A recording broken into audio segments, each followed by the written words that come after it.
and boast how little they've done. It's one of those places. You get them for Christmas, they're all there just going, oh, what a great life. And you tell you, I've been nowhere, I've gone fuck up. They've had so much booze, no neck to speak of, they're there, like, fucking Yorks, you fucking living it! Yorkshire together! It's great to be geeky, isn't it? It's great, it's brilliant. We were much more relaxed about the old COVID thing now, aren't we? It's like, you know, a year and a half ago, it's like, you know, if someone said they got COVID, it's, oh, you got to isolate for 10 days, and I'll bring you food, don't look at me, you'll be alright, you'll be alright, you'll be fine. Now it's like, someone gives you a shout, oh, I've got Omicron, you're like, come out. Some things we'll keep from COVID, some things we won't. I don't know about you, I'm really looking forward to never going for a walk with my mates again. Fuck that. Wasn't the walking tedious? Let's go for a walk, it'd be great, we'll just walk, let's go for a fucking walk. That would never flown pre-pandemic, can you imagine it? Your mate gives you a shout, do you want to hook up? You'd be like, yeah, what do you want to do? Let's go for a meal, see the football? No, I thought we'd go for a walk. You'd be like, what? Yeah, I thought we'd go for a walk, alright, we'll go to town and see the sights. No, I thought we'd go to the woods, me and you. I'll wear my mask, what the fuck are you doing? You forget the fear, don't you? The fear was bad, of course it was. Well, especially this time last year, different tiers, different restrictions. What it did to the kids. I remember once walking past this kid, he just started pointing at me, he just go, he just put his hand over his mouth, was like, I was stood in front of him, just saying, relax, it's all right, not always, I had my cock out. Listen, it was one of those things. I thought it was a tier 2 thing, it had a mask on and everything, I didn't. We didn't have pedos now as kid up north, we had uncles, it was different culture. Uncle Raymond with his disappearing thumb, fucking. You had to get your kids back, didn't you, at the start of the pandemic? I remember my son had to come back, he was studying at Manchester University. He had 3 days to get home. Being a student, he just got off his tits for 3 days, because that's what students do. I picked him up from the station, him and his mates, it's like they're poured off the station, off the train, they're just... I thought, that's it, you've got COVID. Whatever COVID is, you've got it. It turns out the symptoms of COVID and a 3-day ket binge, roughly similar experiences. It tastes like cardboard. It is cardboard, you're eating cardboard. Not that I can judge that generation for doing drugs, I'm surprised my generation left them any to fucking do. I used to live in Manchester years ago and everyone did ecstasy. An entire generation just lost their cheekbones. They're like fucking skeletons moving through the city. They'd come up to you in town, they're like, around there, it's torn around. Anything 10 inches off the ground became a podium, you know? You get kids by the traffic lights, just go, when the green man says go, we fucking go. I don't do ecstasy now, I'm not advocating doing it. I will say if you do it, be aware a little bit stays in your head forever. And then you'll hear a tune, you have a flashback. It's like you're back in the club, you start fucking brushing your tits out and sweating. And house music's everywhere now. So you'll be in the supermarket, you know, just chilling with your kids. Completely forgotten you've ever done it. Suddenly some old school classical coming through the music, you know. Sometimes I feel like throwing my head. Your kid's like, what's happening? I'm rushing. Do you want cheese? I want these. Go get some vapor and some water. And a whistle, give me a whistle. Where's Dad? He's by the fridges. Come on. You grow up, Billy. I spent a lot of time locked down with my wife. God bless her, I'm married. I've been married 20 years. Can anyone beat 20 years marriage? How long people been married? How long? What we got? 30? Anyone beat 30? Got any events on 30? 45. 45? It's like a misery auction. Some bloke in the back going, 52, fucking!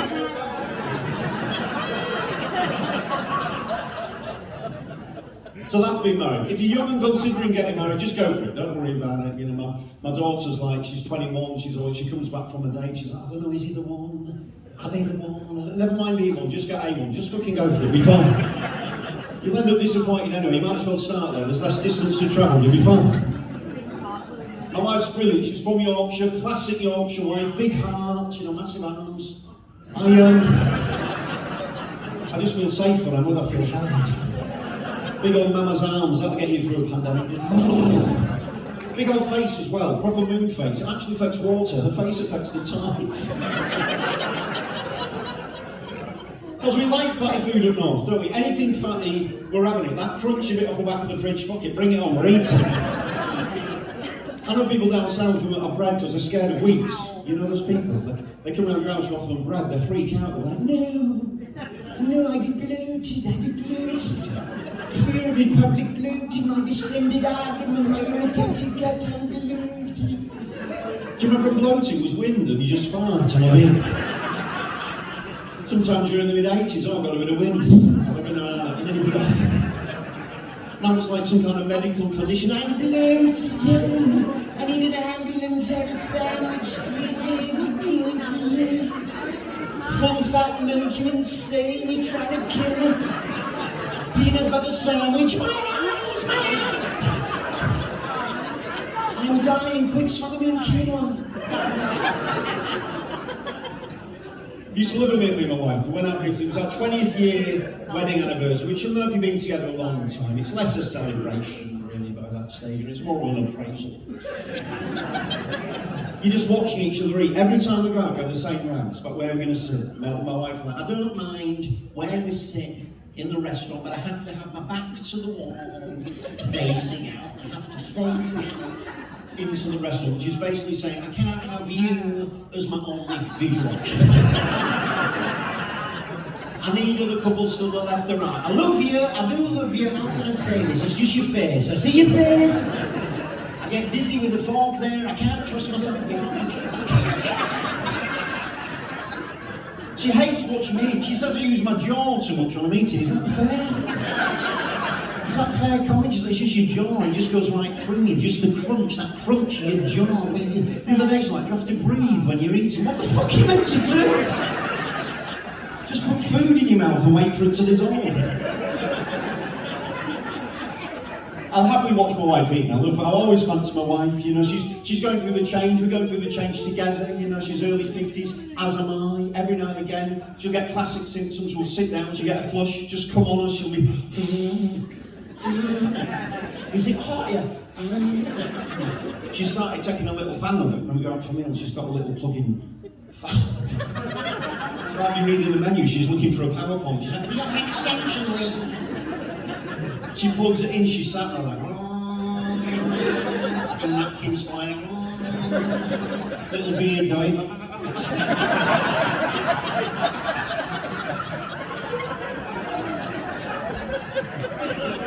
I always fancy it, not reciprocated. I think that's one thing we learned, isn't it, in the last couple of years. Guys got it wrong, that's lockdown as code for sex fest. Didn't work out like that. Turns out the more she sees me, less attracted she is to me. It's that kind of, the more exposure, the less she fancies it. Little habits I picked up, I don't know whether you do it, little things I do around the house that make her less attracted to me. It might be an age thing. I realise I've reached a stage in life, it seems, I can't watch television anymore, seemingly, without having my hand down my trousers. Just feeling my balls, there's something about the weight and texture and my balls that I find reassuring as I get older. I don't know whether it started during Brexit, I don't know if it's a Trump thing. And then I sniff them, there's a sniffing thing, I'm sniffing my balls. It makes me feel safe. I'm from Scarborough, the ocean, the smell of the sea. We do alright, love, we do okay.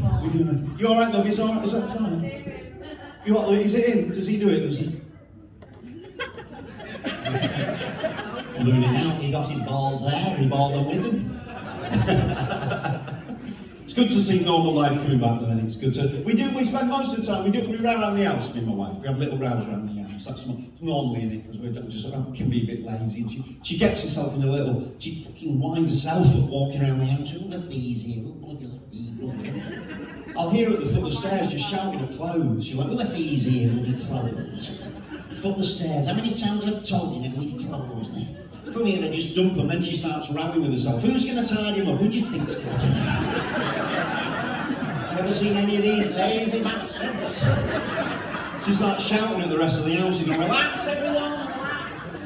Don't all rush at once, I've got it, I'll have your iPhones, fucking muggins here. The fan comes out.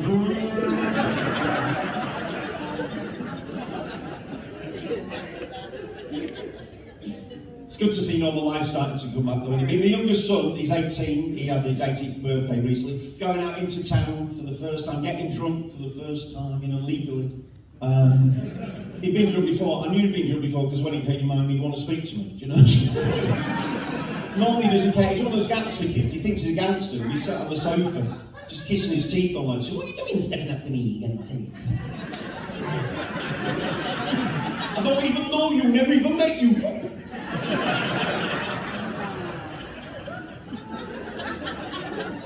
The only thing that shuts him up mid-rant is if you throw a phone at him. He'll be kicking off like, what are you doing stepping up?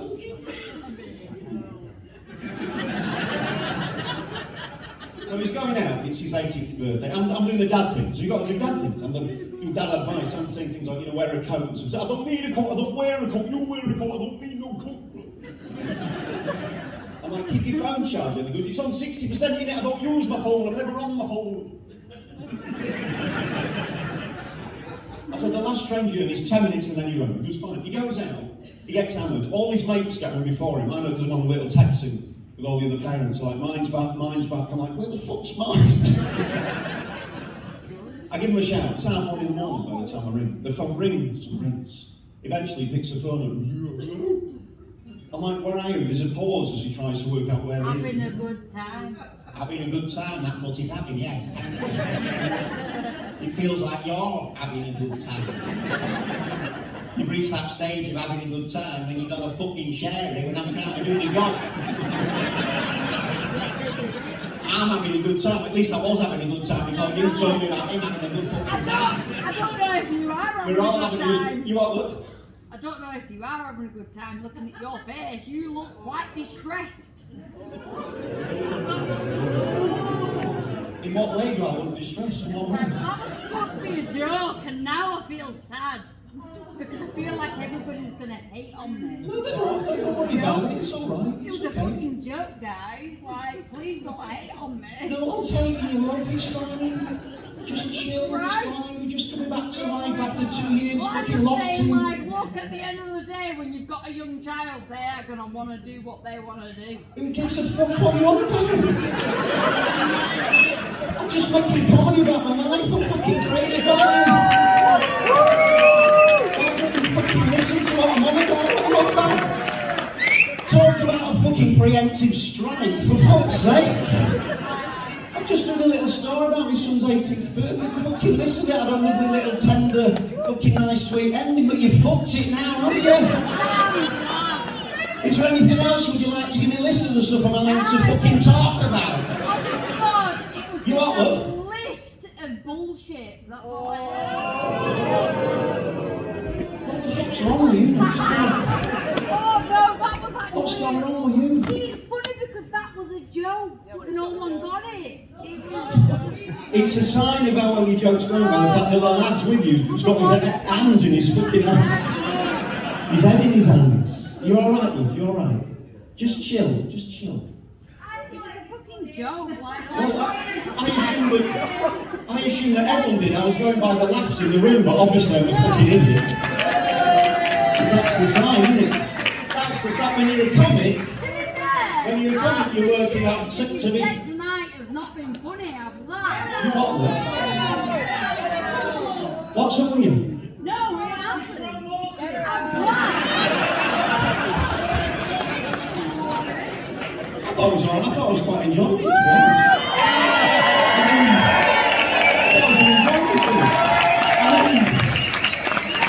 Let's face it. Not everyone has to enjoy it. It's subjective. You like some people, you don't like others. But it's rare to meet someone so fucking vocal in the middle of a gig that you're having a good time. That way must have triggered something in you. Triggered something, didn't it? It's a fucking joke.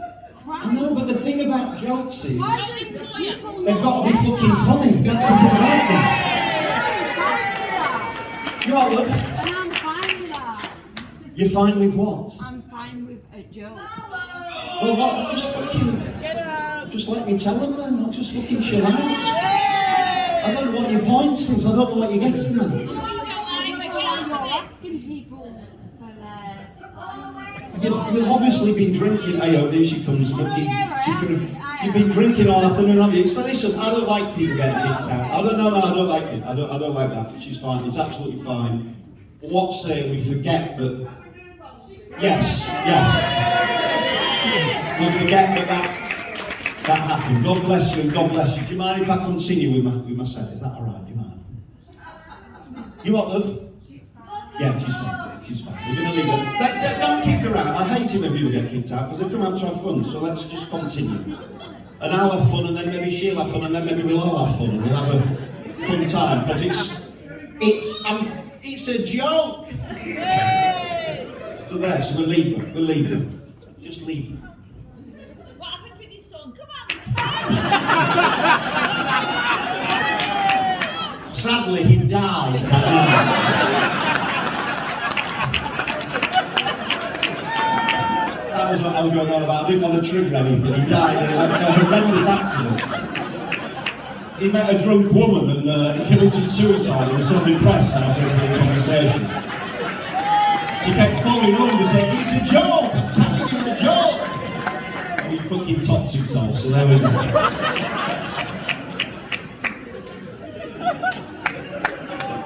Have a drink, fuck it. I'm not going to judge anyone after the last 2 years we've all had. Fucking have a drink, enjoy yourself, for God's sake. Fucking have fun. Have fun, that's what life's about. My wife's having a drink tonight. She loves a drink. She loves a wine. She loves a wine on a Saturday. She comes out.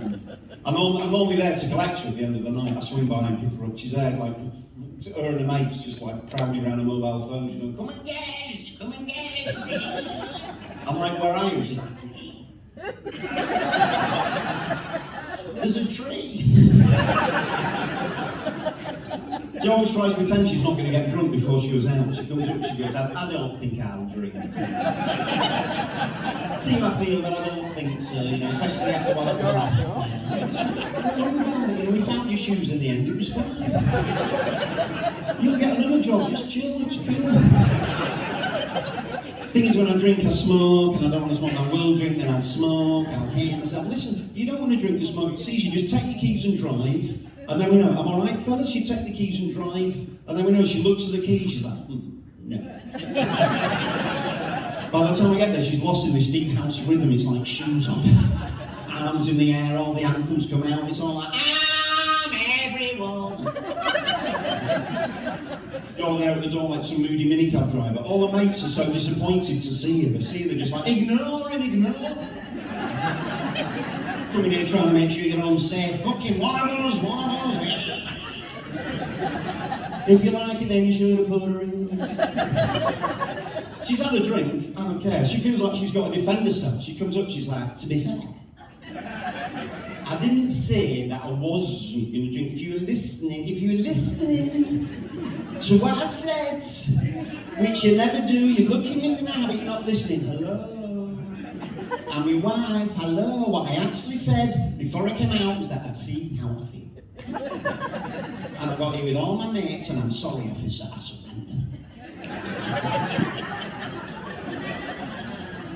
We get home, I get home. She launches herself into an after-party party for one. I can She's tottering around the kitchen. She's lighting fags off the dangerous hob. She's on the phone to mate. She's Googling holiday destination. And after about an hour or so, we get quiet, and that's a moment when she gets horny, when she's exhausted all other leisure options. All the mates have gone to bed. Google's shut down. There's no fags left. Finally, she puts the phone down. She's like,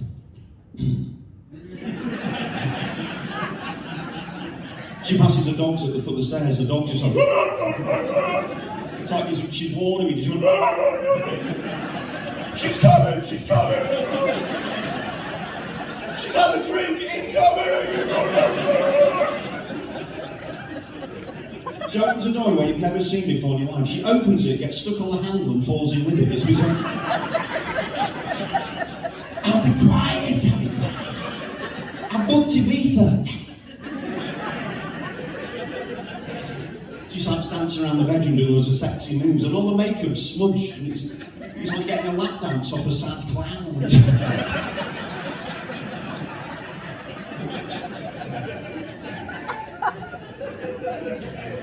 Bless her. Lockdown's weird though. So a lot of time just walking the dog, just me and the dog during the day, little dog. She's called Billie Jean. She's lovely. We love our dogs, don't we? We love our dogs in this country. She's walking around. If she sees something she likes, she's like. And we've reached a stage in our life where the dog sleeps on the bed. The dog sleeps on the bed now. So it's early 50s. Fucking, there's very little sex going on. It's become almost a seasonal fucking thing. End of the night, the dog's patting about, and then she just jumps up on the bed. She's on the bed. Sunday morning the other week, my wife was hungover, and when my wife's hungover, I've got half a chance. You know, it's just one of those things. We've reached that stage in life where she's got to be diminished to consider having fucking sex with me. Do you know what I mean? So she's there, she's going, I feel terrible. I feel awful. I'm like, get me some water. Get me some water. I'm like, fucking too right. And I don't want to be rude, I'm not going to be rude, but we swung an episode. She was hungover, she's susceptible to my advances, we started swinging a little like this. We did. And I'm not going to be rude, I'm going downtown. I'm going downtown. I like it in the downtown area, I enjoy it downtown, I know where everything is, I'm downtown. I love it, I'm fine, I'm downtown. I don't want to be controversial, but I would suggest I go downtown a lot more than she visits the Lower East Side, for instance. I'm just putting it out there. I'm going downtown, and the dog hops off the bed at this point. The dog hops off the bed. And by virtue of the fact that you're going downtown, the position, it means that my arse was in the air. And you know how dogs feel about arses. The dog goes, whoop! It must be like winning the fucking lottery. Imagine being a dog in that situation. I mean, you know how they feel about dogs' arses. To see a human arse, it's like, just this fucking sack sniffing around, I'm backing her off. You know, I'm not a pervert, I'm not fucking lodging her up there and walking around. I'm backing her off, you know, everyone's happy basically. I'm going down my wife, the dog's having a little sniff, I'm backing her off. My wife's making all the right noises, she's going, oh yeah, that's right, oh I like it there. I think she's looking at holiday brochures, I don't know what's happening. And I batted the dog off, didn't see her anymore, I thought I assumed the dog's gone. And then I feel this bit of fur against my chest. And there's no getting around it. I don't know how to phrase this. This happened, this is more like therapy, this fucking bit. The dog's tongue came into contact with a statue on the Lower East Side. It was weird. She licked my cock, the dog licked my cock for a second. I mean, it was consensual. No, it was fucking consensual. If anything, I felt fucking assaulted. But I did hold it. I just held it for a couple of seconds. And I don't do puns, but the tongue was woof. It was. Oh God, you enjoy it when it happens. It's so rare to get a blowjob, isn't it? As you get older, it's so rare, isn't it? The elderly blowjobs. It's birthdays only now, isn't it? Birthdays only. It's very rare to get. Look, it's always that weird stage when you get a blowjob, when you don't know whether or not you're going to get one. She's just having a look at it. It's like she's assessing the job, isn't it? And at some point she's going to look up, isn't she? When she does, you have to get your look right, don't you? You're kind of hopeful but not too desperate. Last time I got a blowjob, my wife, God bless her, she just launched herself my balls. She'd never gone for my balls before. She had this determined look in her eyes. It was like she was snuffling for truffles. Before I could move, she had a ball in her mouth. It was like hers. It was like hostage.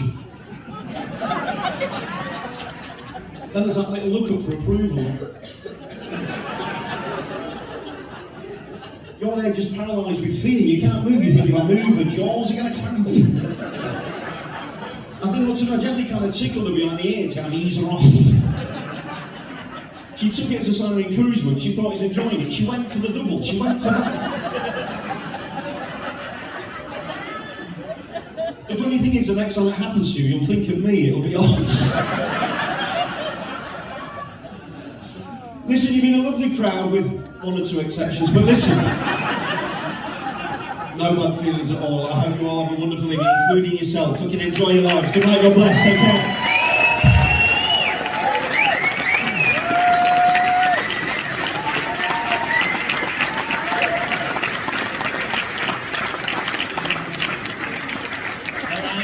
it's probably about time that some of you had a break. What do you reckon? Just have a good hard look at yourselves, you know. A little words, right, okay. There's a fine selection of drinks at the bar, including coffee. And pie. And you'll have a lovely time. We've got our fantastic headliner, Mr. Rupon, coming along and Paul Ricketts. So we're going to have an excellent spin-off, but have a lovely break. One more time for our 2 hours, man, Archie Kelly.